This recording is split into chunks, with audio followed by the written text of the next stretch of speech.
First person observation. One is, as a utility operator or manager, whenever you have a need for system improvements, probably your most important task is to get the word out. Express the need to your town officials, express the need to the public. I like to tell operators one of the best tools that they have is a digital camera and a color printer. Obviously, plant tours are a good way to get town officials in to look at something and present your issues, what the problems you have that you're facing. But for the public, I like to pass out photos at public hearings, at public meetings, that sort of thing. And just to give you an example of how that might be effective in helping get something done. I know this is kind of hard for me to see, but maybe that one looks a little better. This is a conventional groundwater plant up in north central Indiana. Serves about 1,500 people, probably about a 250, 300 gallon minute plant. They had a situation where the concrete detention tank, like I said, it's conventional groundwater treatment, aeration, detention, filtration, although they also provide softening after the filtration process. We did a PER for this town to establish what the needs were at the plant. The most important need were the replacement of this aerator. And when we actually got to looking at the concrete detention tank, I'll tell you, I walked up to this tank initially just to get a feel for what kind of condition it was in. I actually took my car key and started poking around with this concrete. I was able to chip away about 1.5 to 2 inches of concrete in many areas. It was that badly deteriorated, basically due to moisture penetration. So we had a situation where, we want to replace that aerator, but we definitely have to address some issues on this concrete. We actually had some concerns structurally. And obviously we had a situation where ponding was developing on top. Go ahead to the next slide. So we took a photo. You can see a lot of the water staining. That's coming down from the aerator, either overflowing or probably coming right out of the vents on the aerator. And what we did, a simple task, we take a photo and then we put a little circle in there to highlight some of the worst problems as far as the spalling of the concrete. Go to the next slide. And it gives the town officials a good idea just how serious the nature of the problem is. So, when we did the design work on this job, obviously we wrote a specification to replace the old steel aerator with the new aluminum induced draft aerator. We also wrote a specification to do some rehab work on that concrete tank. This is the finished product. It's a vast improvement. It looks like a new world to me. But if you approach a project correctly, that's a kind of repair that you can actually do and see through to fruition, and hopefully this facility will serve this town for hopefully another 30 years. We also have several clients who actually, I'll be honest with you, this is a cross-cut adhesion test. Typically this is done by a specialty service provider, somebody like Dixon Engineering or even Norman or somebody like that. If you have a situation, this is actually a coating on an elevated tank.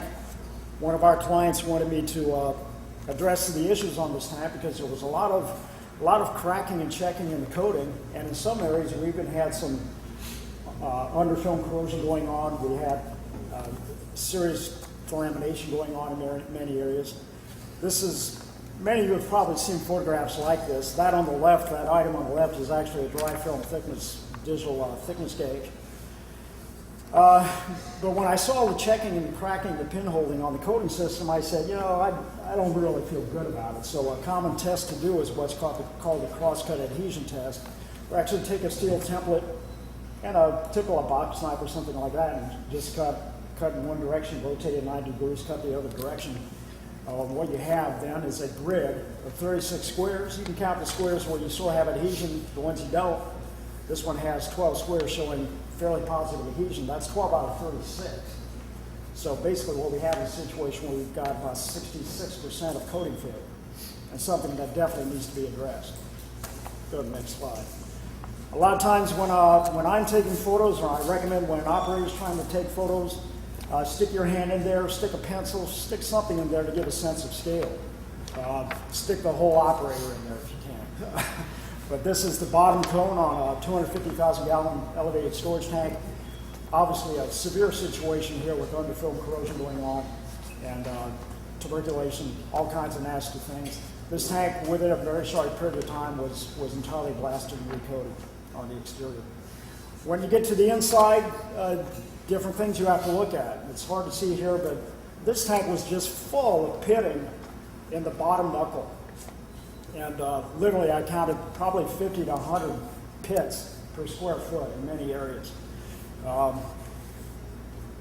The good thing in this particular instance, these pits are not very deep and they're not very large. With pin in there, you can see most of them are about 1/4 of an inch to a 1/2 inch in diameter.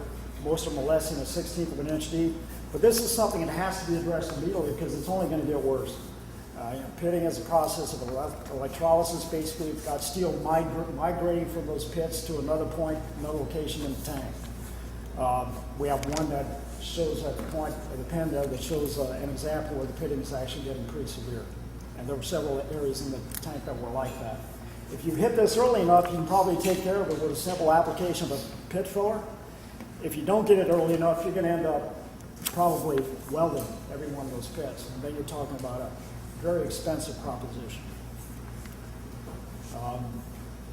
That's any questions on those subject matters? Okay.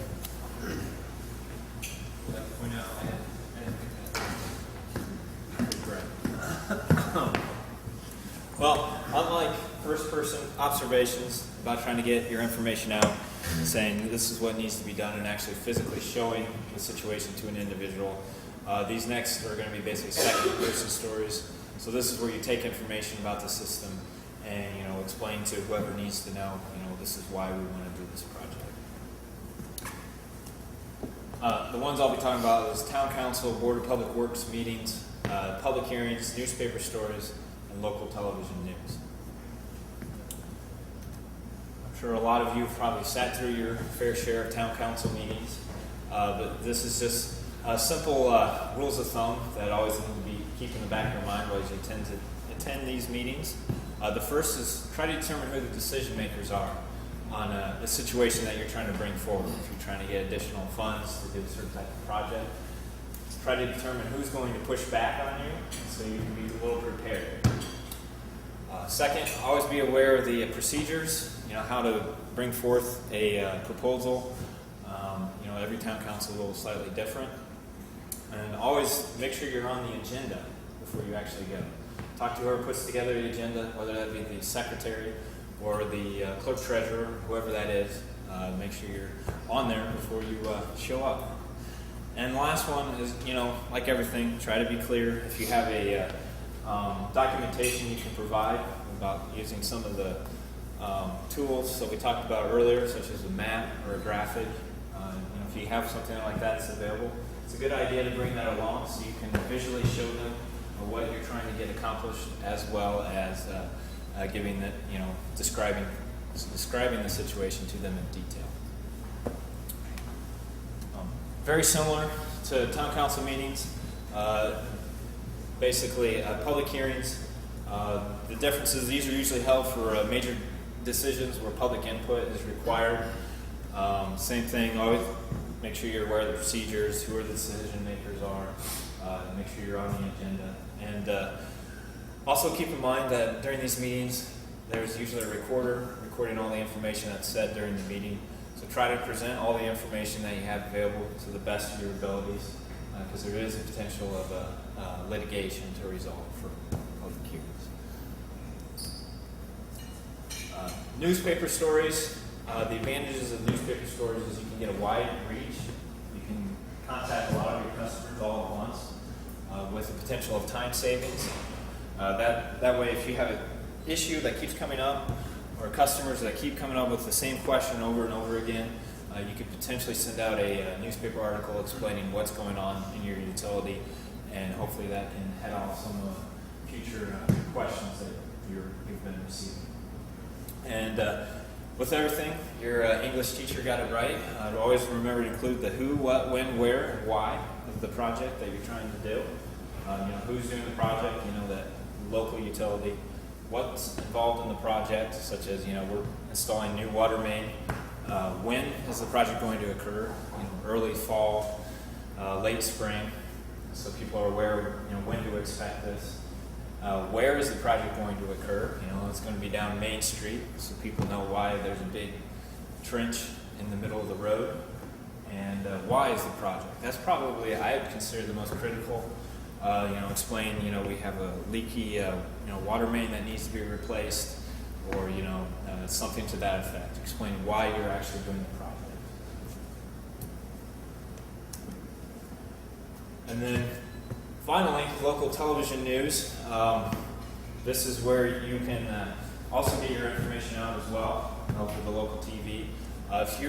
What I'd like to point out here, this does apply to newspaper articles as well, is if you're being interviewed by a local reporter, you're doing it verbally, always try to make it a written statement, because more often than not, the reporter's going to screw it up, because it generally happens that way, or they'll try to make it so sensationalistic that it's not true. So if you have the opportunity and you talk to a reporter, try to get it written down so you can convey your information clearly. And you can also use television not only for the news, through the news outlet. You can actually, if your utility is receiving a lot of flack for increasing utility rates, for example, you can actually do PR spots as well on your television, explaining why you're increasing utility rates. And also, you can do public service announcements, especially during the hot summer months. If you're having high demands on your utility and you want people to conserve their water, you can also look at doing PSAs. With that, Mike will do the rest. I'm going to discuss real quickly here ways to send out bulletins to your customers, notify them. This is actually up in South Bend. Again, it kind of ties into a lot of what Kyle just talked about, utilizing your different media to send out bulletins. You got a certain area here up in South Bend that was under a boil water advisory. And you can use that media all the way down to localized, telling people there's going to be hyperflushing within a certain area. I know some of your wastewater people, you do your occasional sewer line cleaning. And you always want to make sure your contractor notifies that people that are going to be doing sewer line cleaning. Nothing better than to come home, for the customer to come home and walk in the bathroom and there's all over their ceiling and wall because they weren't notified there was going to be cleaning and everything got flushed right back up there lateral. I've seen it happen personally. That was not a pleasant phone call to get. So you want to make sure you notify your customers, or make sure the contractor is responsible for notifying the customers whatever way. Some of you small communities that are out in the rural area, how do you notify your customers that may be under a boil water advisory? Somebody, anybody? Radio? Door to door. Door to door. Okay. I know there's a few websites now that are set up. I know these are some of these biggest cities, like the city of Warsaw, that you can put in your cell phone number, and you will receive alerts through the cell phone if there's something going on that they post on the website. So, and then obviously I know nobody here spends their day looking at Facebook at all, nothing during the day, but I know there are a few people out there that live off of Facebook, so that's another possibility is set up something on Facebook for your utility, and then you could put an announcement through that. Another option to communicate with your public are inserts in bills. You can put your CCRs that you're getting ready to complete and will be done in 2 days in your bills to send out if you wish, or other type announcements, a public hearing coming up for a project or for rates, things like that. That's another option that you can look at. Like we said before, using CCRs as ways to communicate with your public. These are examples of 3 different ones that were completed at one point in time or another. As we talked about earlier today, about 2.5, 3 hours ago, I'm sure everybody remembers, everybody's still awake from that. It's a snapshot of the system, documentation. Remember, we may have talked about that for a couple minutes earlier. You got to hit on the quality of your water, general system information, description of the treatment that you're doing, along with the contaminants of that. and these have to be available on an annual basis. It's educational material for your customers. It helps them understand what's going on in your system. Another process is a wellhead protection program. Most of your groundwaters have to create these. And one method is you got to do an assessment of the land within 3,000 feet of a well or well field. Another is delineation. These need to be evaluated, should be evaluated on an annual basis. And another thing for your groundwater with the well fields, are you in communication with your adjacent landowners to your well fields? Are you make them aware of what they can and cannot do if their land drains into your well field?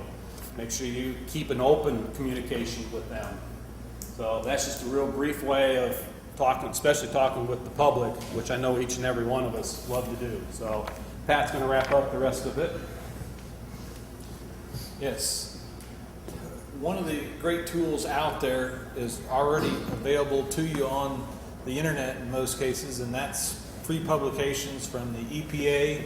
They have tons of white papers and that discuss a ton of different things. Technologies for removal of arsenic. So if you have a problem with arsenic, you can pull that information directly from their website.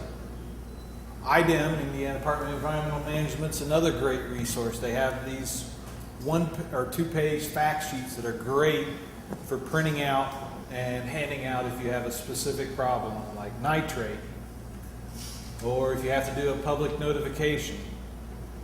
It gives you a great guidance, and then you can pass those on to your board so you have an easy form of communication, and they can't say they haven't been notified. Like I said, websites are a great place to get information. Use the big water companies because they have tons of information usually on their websites. Like I said, the EPA, IDEM, and also the Centers for Disease Control also have great references and stuff you can pull off quick and easy. It seems like the buzzword in today's world is social media. Facebook, YouTube, MySpace, Twitter. I think those are up and coming things, and they're probably going to infect utilities also.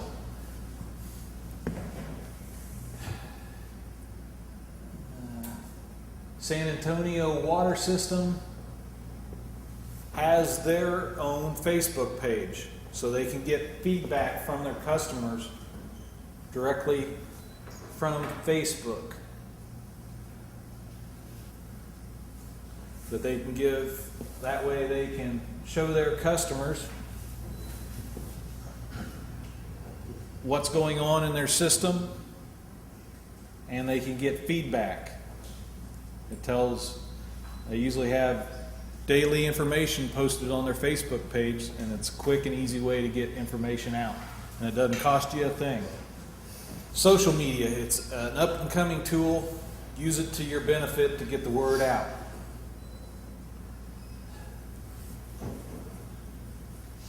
Lastly, questionnaires. Who's ever sent out a questionnaires to the customers to see what they're thinking? Great. It's a great way to get feedback to see what people think the problem is.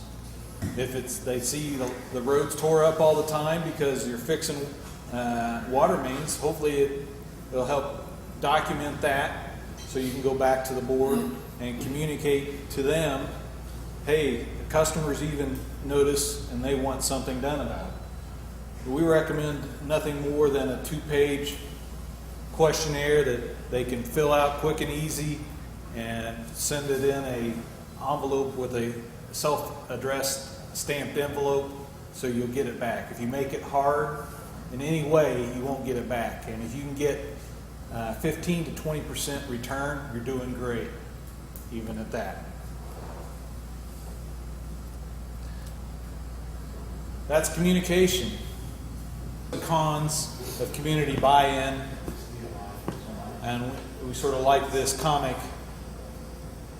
remember the difference between pros and cons, and pros don't get caught. So hopefully, once you guys have all been through this, you can be pros also. With that, Kyle's going to start us out on the pros. Feel free, if these are the ones that we came up with, if you think of others, just go ahead and shout them out.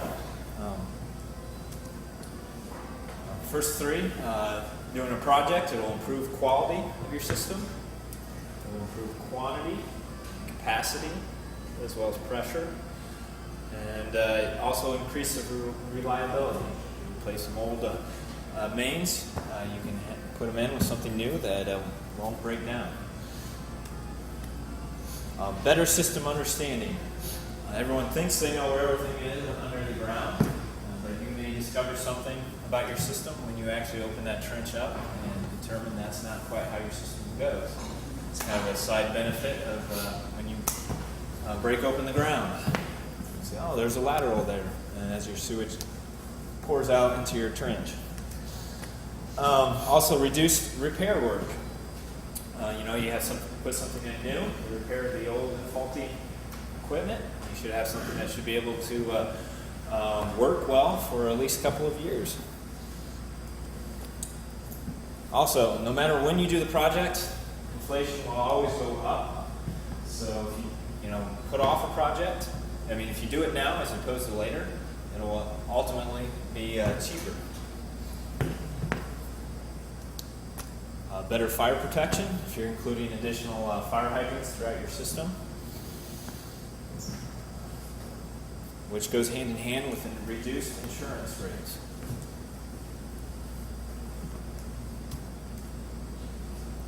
If you have water mains newly put in, you should have less boil water advisories that you have to call in.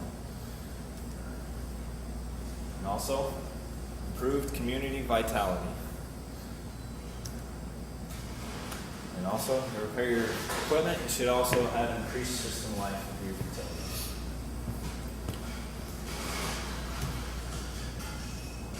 All right, now I'm going to leave it to Mr. Negative, who's going to go over the cons. Try not to be too negative. I think the roles should be reversed. Yeah, probably should. And I'm sure every single one of us has dealt with projects of one kind or another.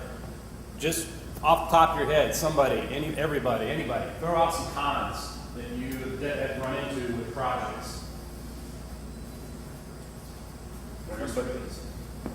Increased rates. What else? Especially when you're dealing with the public. Customer complaints. Traffic's impeded for a long period. Very good.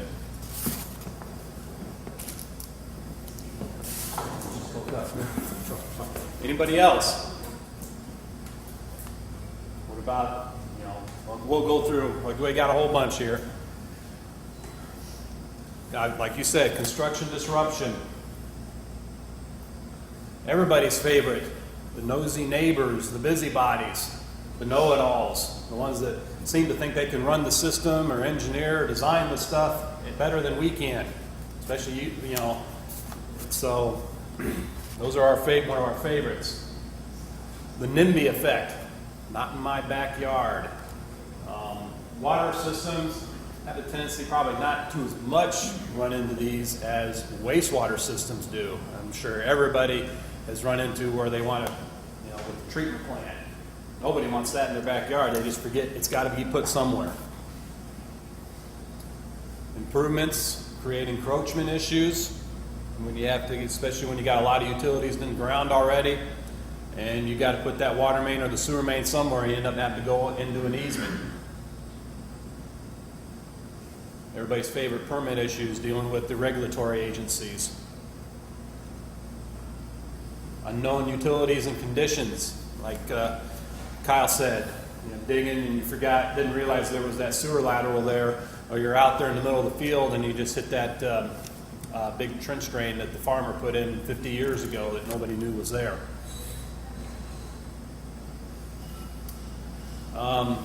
Managing all your people that are within that are included in the project: contractors, engineers, property owners, other utilities, including railroad, electric, gas,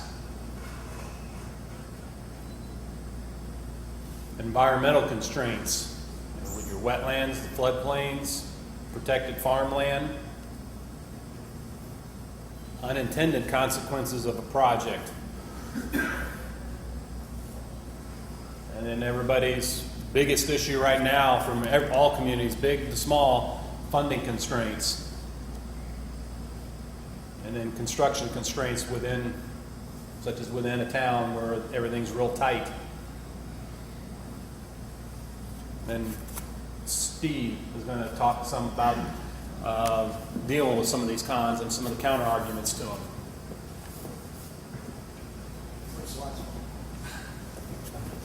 Yes, Master. I know in many ways your utility is unique, but in many other ways it's not. All utilities have to do improvements. All utilities have to replace equipment. Whenever you're in a situation where you've maybe identified a project and you're looking at a rate increase, and public sentiment is against you, what can you do? Well, I see a lot of financial studies, and I often see charts just like this, which compares your utility to maybe a neighboring utility. This gets passed out to town officials, maybe to the utility operators, but the public never sees it. I see no wrong in presenting information like this at a public meeting. Especially, and what you want to do, obviously you're going to be in there somewhere. This one shows the utility in question in yellow. What you need to have your financial advisor do is let's compare you to maybe some utilities nearby that have recently done some improvements. If they have, chances are they've already undergone a rate increase. But hopefully you'll be able to prepare a chart like this and show where you are in comparison to neighboring utilities. And hopefully you'll find yourself in the middle or to the right end of the scale. This is basically a list of utilities at the bottom. Rates, typical rates on a monthly basis based on maybe 4,500, 5,000 gallons per month. This area is actually in California, and it's based on 14,000 gallons per month. I don't know where that comes from. But that can be a very valuable tool. Compare yourself with other utilities, especially ones that are nearby.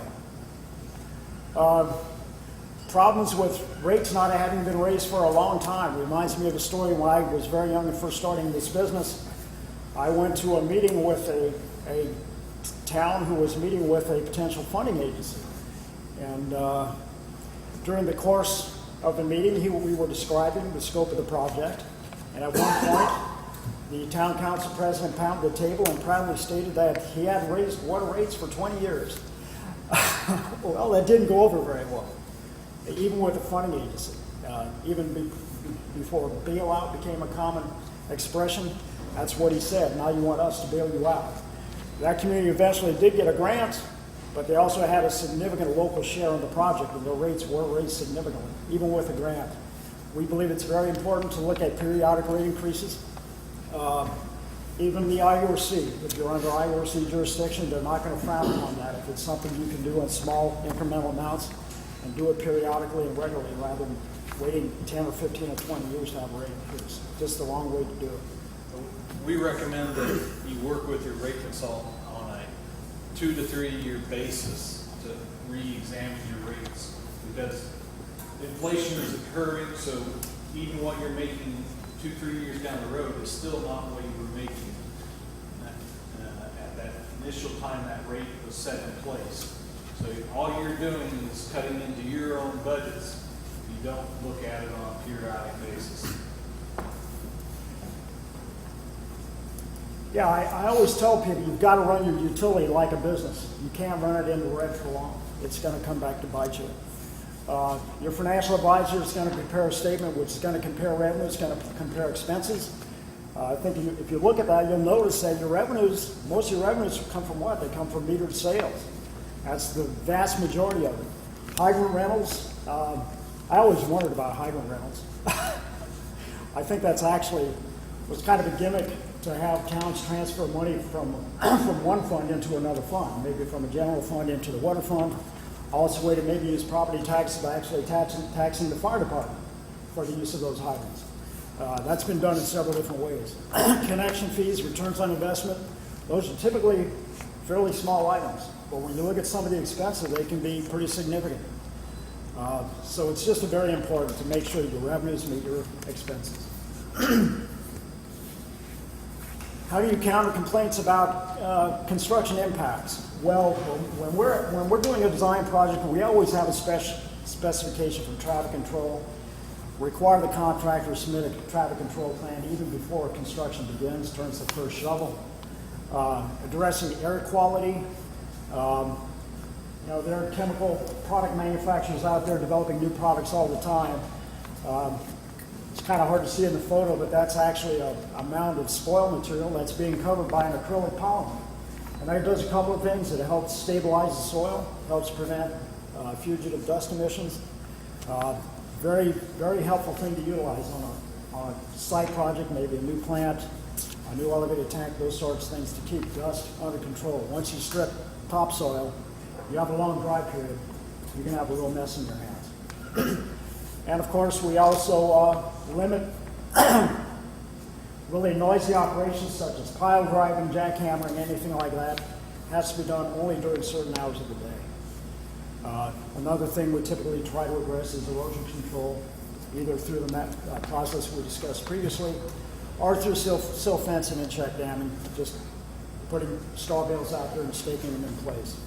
Well, continuing on with erosion control, everybody is aware of the new our Rule 5 requirement that lowered the amount of disturbed land required to get a erosion control permit was lowered from 5 acres to 1 acre. So technically, if you are going to disturb more than about a 200 foot by 200 foot square piece of area, you technically are supposed to have an erosion control permit now.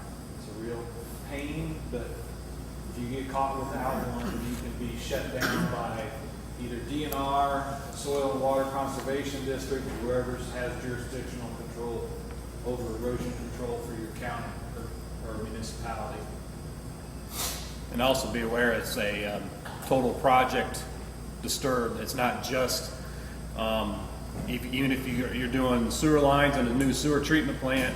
Your sewer treatment plant you're doing in 2 different divisions. The sewer line's Division A, treatment plant's Division B, and Division A is 5.6 acres.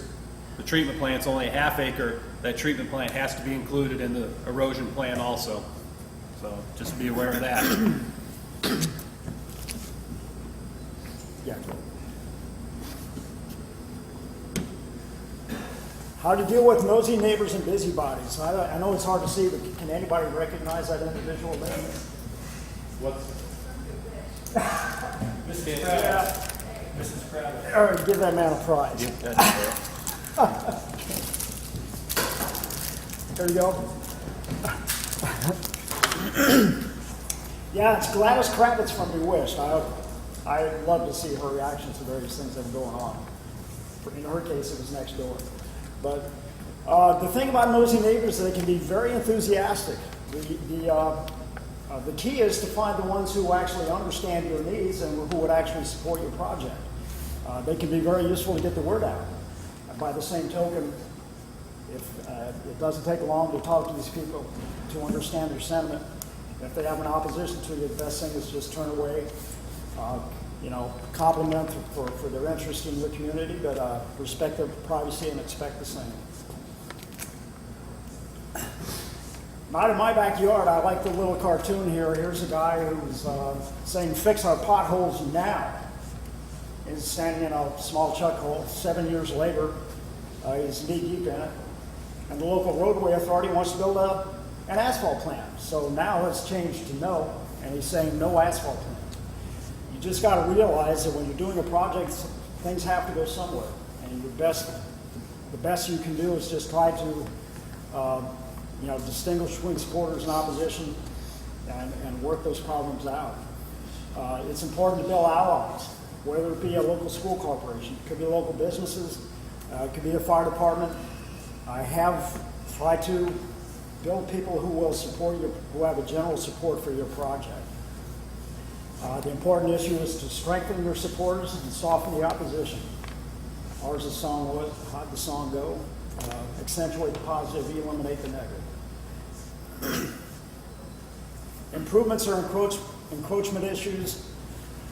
Typically, if you're looking at site acquisition for a project and you're looking at a specific design, you understand what your needs are, you may already very well know where something needs to go. You may have already identified a specific piece of property where something needs to go. That's where you need to cooperate with the property owners, see what the prospects are. Very often you'll be able to work something out. If it's someone who owns a large parcel, he may very well say, well, I don't want it here, but I don't mind if it goes over here. You just got to be cooperative with these people and work it out. Ask for input, and then indicate any available alternatives, highlight those. Have a map, alternative A, alternative B, and then address the various property owners and go from there.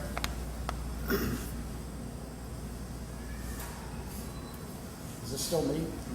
Permits. Oh, okay. Yeah, well, any project can have a ton of them. We deal with IDA, NDOT, county highway departments, fire and building services for building permits, DNR, Corps of Engineers. Who knows what you may have. The key is to start early, expect comments back from them, and be able to respond to those. And of course, the pro argument to acquiring all those permits, you can give yourself a good feeling by saying, well, I'm doing good for the environment, I'm doing good for my customers.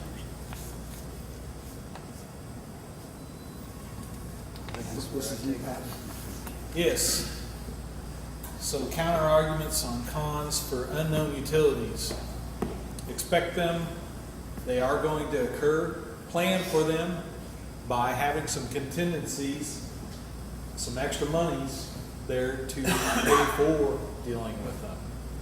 And remember, you'll know more about what's going on underground afterwards. Look at it as a learning experience, document it so that it's communicated for the next time around. Go back. Oh yeah, I forgot. Already went over. All right. Managing project stakeholders. Remember, it's a team effort. Everybody needs to collaborate to have a successful project. What's the saying?